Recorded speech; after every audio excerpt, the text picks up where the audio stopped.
Sir, ಇವತ್ತೇನು ಕಳೆದ ಒಂದು ತಿಂಗಳಿಂದ ಇವತ್ತೇನು ಅತಿ ಹೆಚ್ಚಾಗಿದೆ. ಗ್ರಾವೆಲ್ ಸುರಗುಪ್ಪ ತಾಲೂಕಲ್ಲಿ ಸಿಂದಗೇರಿಯಿಂದ ಆಗಲೂರು ಮಧ್ಯೆ ಹೋಗ್ಬೇಕಂತ ದಾರಿಯಲ್ಲಿ ಕೆನಲ್ ಪಕ್ಕದಲ್ಲಿ ವಿತೌಟ್ ಪರ್ಮಿಷನ್, ಯಾಕಂದರೆ ಗಣಿ ಮತ್ತು ಭೂವಿಜ್ಞಾನ ಕಡೆಯಿಂದ ಅನುಮತಿ ತೊಗೊಂಡು ಇವರು ಗ್ರಾವೆಲ್ ಹೊಡಿಬೇಕು.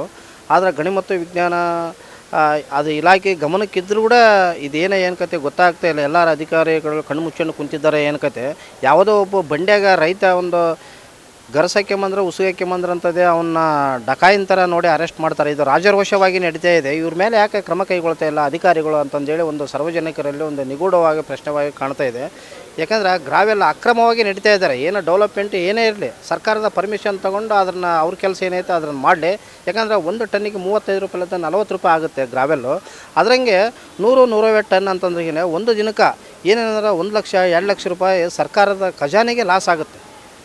ಯಾಕಂದರೆ ಸರ್ಕಾರದ ಖಜಾನೆಗೆ ಲಾಸ್ ಆದರೆ ಎಷ್ಟು ಒಂದು ದಿನಕ್ಕೆ 1-1.5 ಲಕ್ಷ 2 ಲಕ್ಷ ಒಂದೇ ಕಡೆಯಿಂದ ಲಾಸ್ ಅಂತಂದ್ರೇ ಗಣಿ ಮತ್ತು ಭೂವಿಜ್ಞಾನ ಇಲಾಖೆಯವರು ಇಲ್ಲಿ ಸಂಪೂರ್ಣವಾಗಿ ವಿಫಲರಾಗಿದ್ದಾರೆ. ಇದನ್ನೆಲ್ಲ ತಡೆಗಟ್ಟಕ್ಕಂತಂದೇಳಿ ಕಂಡು ಬರ್ತದೆ. ಅದಕ್ಕೋಸ್ಕರ ಅಲ್ಲಿರ್ತಕ್ಕಂಥ ತಾಲೂಕು ಆಡಳಿತ ಮತ್ತು ಪೊಲೀಸ್ ಇಲಾಖೆ ಇವ್ರನ್ನೆಲ್ಲ ಒಂದು ಇದು ಮಾಡಿ ಜಿಲ್ಲಾಧಿಕಾರಿಗಳು ಸಮಗ್ರ ತನಿಖೆ ನಡೆಸಬೇಕು. ಇವ್ರ ಮೇಲೆ ಸೂಕ್ತ ತನಿಖೆ ಮಾಡಿ ಅಂಥ ಪ್ರಭಾವಿ ವ್ಯಕ್ತಿಗಳು ಯಾರೇ ಇದ್ದರೂ ಕೂಡ ಅಂಥವ್ರ ಮೇಲೆ ಸೂಕ್ತ ಕ್ರಮ ಕೈಗೊಳ್ಳಬೇಕು. ಮತ್ತು ಇಲ್ಲಿ ಅಧಿಕಾರಿಗಳು ಯಾರು ತಮ್ಮ ಕರ್ತವ್ಯದಲ್ಲಿ ಲೋಪಗೊಂಡಿದ್ದರೆ ಅವ್ರ ಮೇಲೆ ಕಾನೂನು ರೀತಿಯಲ್ಲಿ ಸೂಕ್ತ ಶಿಸ್ತು ಕ್ರಮ ಕೈಗೊಂಡು ಇಂತಹ ಅಕ್ರಮ ಚಟುವಟಿಕೆಗಳಿಗೆ ಕಡಿವಾಣ ಹಾಕ್ತಾರೆ ಅಂತಂದೇಳಿ ಮಾನ್ಯ ಜಿಲ್ಲಾಧಿಕಾರಿಗಳ ಮೇಲೆ ನಮಗೆ ಅಪಾರವಾದ ನಂಬಿಕೆ ಮತ್ತು ಗೌರವವಿದೆ. ಮುಂದಿನ ದಿನಗಳಲ್ಲಿ ಇಂಥ ಅಕ್ರಮ ಚಟುವಟಿಕೆಗಳಿಗೆ ಎಡಮಾಡಿ ಕೊಡಬಾರದು ಜಿಲ್ಲಾಡಳಿತ. ಯಾಕಂದರೆ ಗಣಿ ಮತ್ತು ಭೂವಿಜ್ಞಾನ ಇಲಾಖೆ ಸಂಪೂರ್ಣವಾಗಿ ವಿಫಲಗೊಂಡಿದೆ ಅಂತಂದೇಳಿ ನಾನು ಹೇಳೋಕ್ಕೆ ಇಷ್ಟಪಡ್ತೀನಿ. ಯಾಕಂದರೆ ಒಂದು ತಿಂಗಳಲ್ಲಿ ಎರಡು ಬೇರೆ 3 ಬೇರೆ ಆಫೀಸಿಗೆ ಹೋಗಿ ಗಮನಕ್ಕೆ ತಂದರೂ ಕೂಡ ಅಲ್ಲಿ ಅಧಿಕಾರಿಗಳು ಇಷ್ಟು ಮಟ್ಟಿಗೆ ಅಲ್ಲಿ ರಾಜರೋಷವಾಗಿ ಕೆಲಸಗಳು ಮಾಡ್ತಾರೆ ಅಂತಂದ್ರೆ ಎಲ್ಲಿ ಬಂದು ನಿಂತ್ಕೊಂಡೈತೆ ಜಿಲ್ಲಾಡಳಿತ ಮತ್ತು ಸರ್ಕಾರ? ಅಮಾಯಕರ ಮೇಲೆ ಕೇಸ್ ಹಾಕ್ತಾರೆ. ಇಂಥವ್ರ ಮೇಲೆಲ್ಲ ಮಾಡಲಿ, ಸರ್ಕಾರದ ಬೊಕ್ಕಸಕ್ಕೆ ಲಾಸ್ ಆಯ್ತು.